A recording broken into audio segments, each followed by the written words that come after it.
দেখো, আলু আর বেগুন দিয়ে পোয়া মাছের তরকারিটা কিন্তু একেবারেই রেডি। আর কালারটা কত সুন্দর চলে আসছে দেখতেই পাচ্ছ।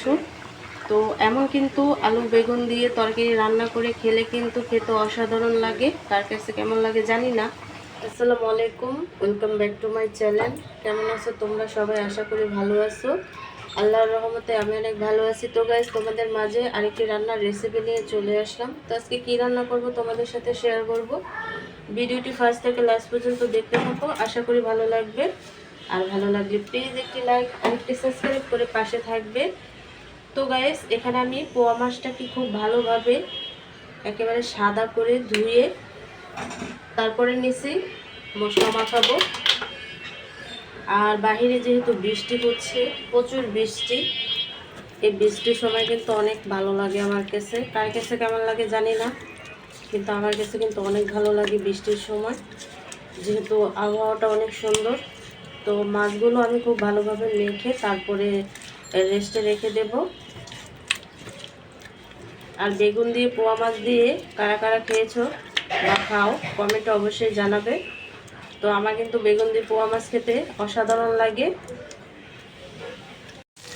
আমি মাছগুলো ভেজে নিচ্ছি।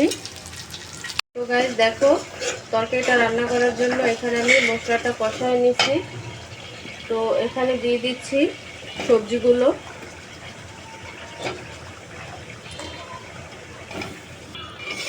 তো সবজিগুলোকে খুব ভালোভাবে আমি কষিয়ে নেব মশলার সাথে। তো কষানো হলে আবার পানি অ্যাড করব। মাছগুলো ভেজে রাখছি। দেখো, সবজিগুলোকে আমি খুব ভালো করে কষিয়ে নিয়েছি, একেবারেই ভুনা ভুনা। তো এখানে আমি সামান্য একটু ঝোল অ্যাড করব।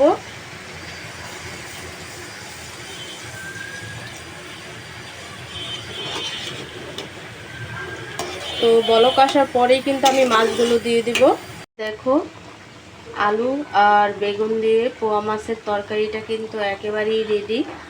আর কালারটা কত সুন্দর চলে আসছে দেখতেই পাচ্ছ।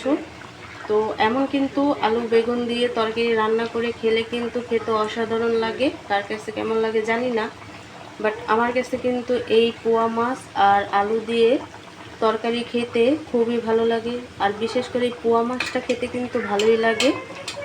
তো গাইস, এভাবে বেগুন দিয়ে রান্না করে মাছ দিয়ে কিন্তু তোমরা খেতে পারো। এই রেসিপিটি কেমন লাগছে অবশ্যই কমেন্টে জানাবে। তো এইভাবে করেই কিন্তু আমরা তরকারি রান্না করে খেতে পারি। তো গাইস, আজকের রেসিপিটা কেমন লাগছে অবশ্যই কমেন্টে জানাবে। তো অন্য কোনো রেসিপি নিয়ে তোমাদের মাঝে আবার চলে আসব। আজকে এই পর্যন্তই। সবাই সুস্থ থাকবে, ভালো থাকবে। আল্লাহ হাফেজ।